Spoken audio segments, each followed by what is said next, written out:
woods, her fertile fields, her beautiful rivers, her mighty lakes and star-crowned mountains. But my rapture is soon checked.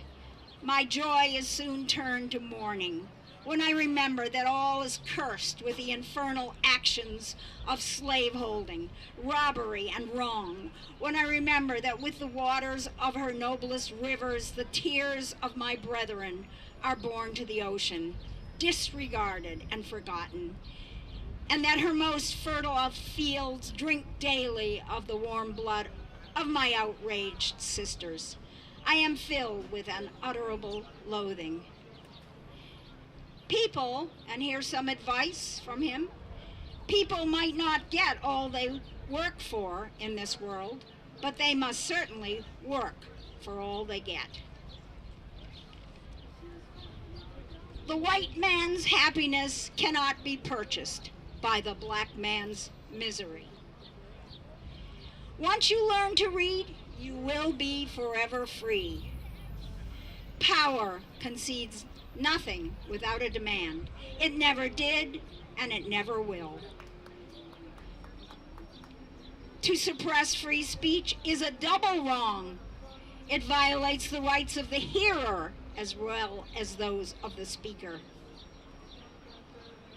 What to the American slave is your 4th of July?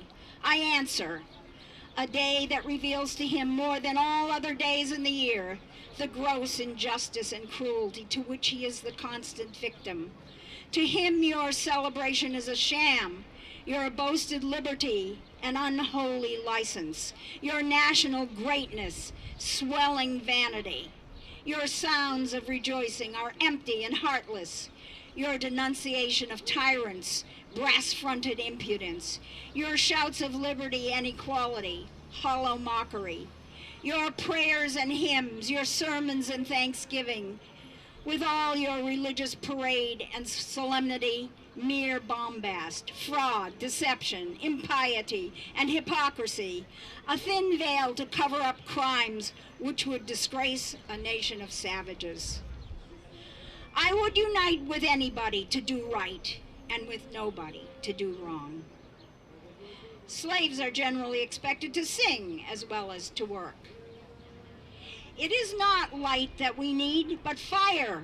It is not the gentle shower, but thunder. We need the storm, the whirlwind, and the earthquake.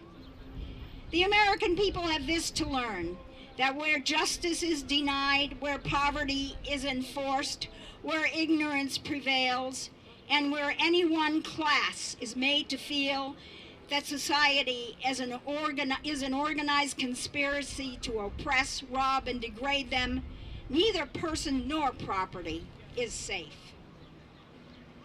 The more I read, the more I was led to abhor and detest my enslavers. I could regard them in no other light than a band of successful robbers who had left their homes and gone to Africa and stolen us from our homes in a strange land, and in a strange land reduced us to slavery. I loathed them as being the meanest as well as the most wicked of men. As I read and contemplated the subject, behold, that very discontentment which Master Hugh had predicted would follow my learning to read had already come to torment and sting my soul to unutterable anguish. As I writhed under it, I would at times feel that learning to read had been a curse rather than a blessing. It had given me a view of my wretched condition without the remedy. It opened my eyes to the horrible pit and to no ladder upon which to get out. In moments of agony, I envied my fellow slaves for their stupidity.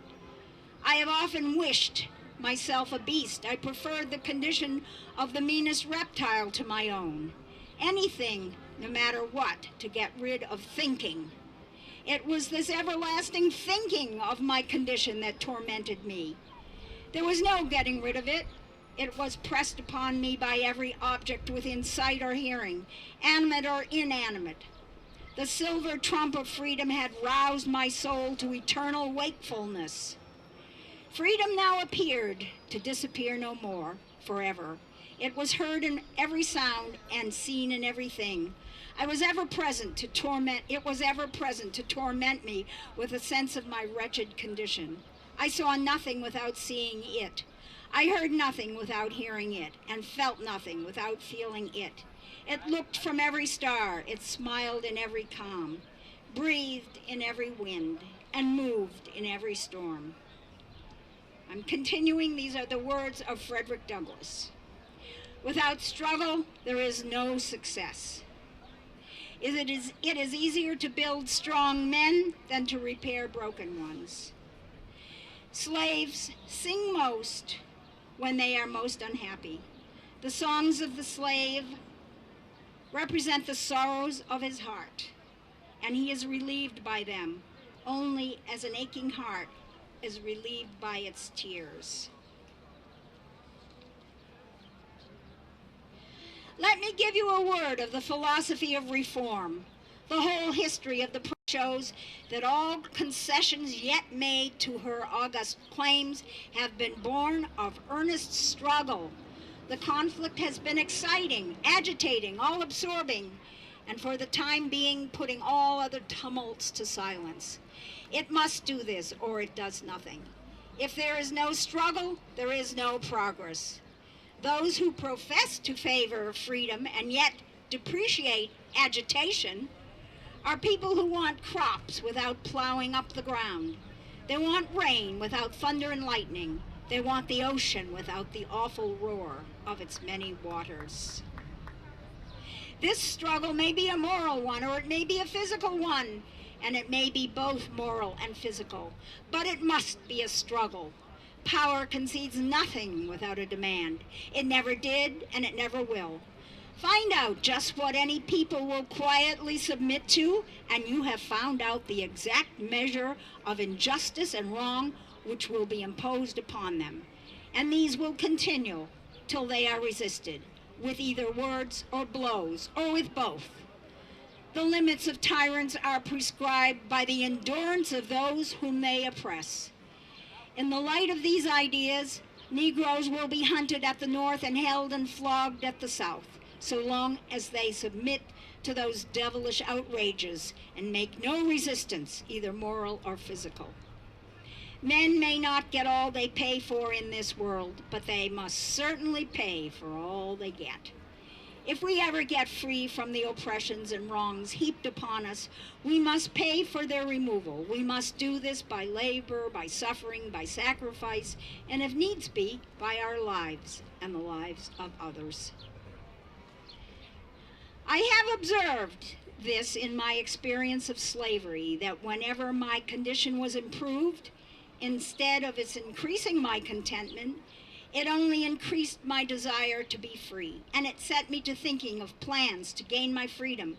I have found that to make a contented slave, it is necessary to make a thoughtless one. It is necessary to darken his moral and mental vision, and as far as possible to annihilate the power of reason.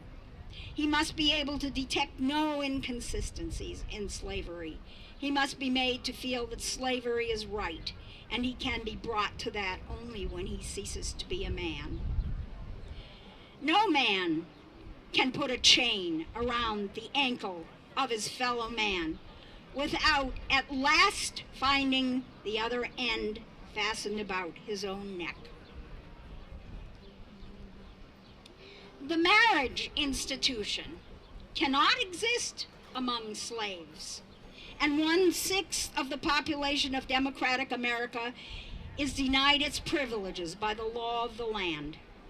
What is to be thought of a nation boasting of its liberty, boasting of its humanity, boasting of its Christianity, boasting of its love of justice and purity, and yet having within its own borders 3 millions of persons denied by law the right of marriage? Well, there are many, many other great quotes of Frederick Douglass. And my time is getting up here.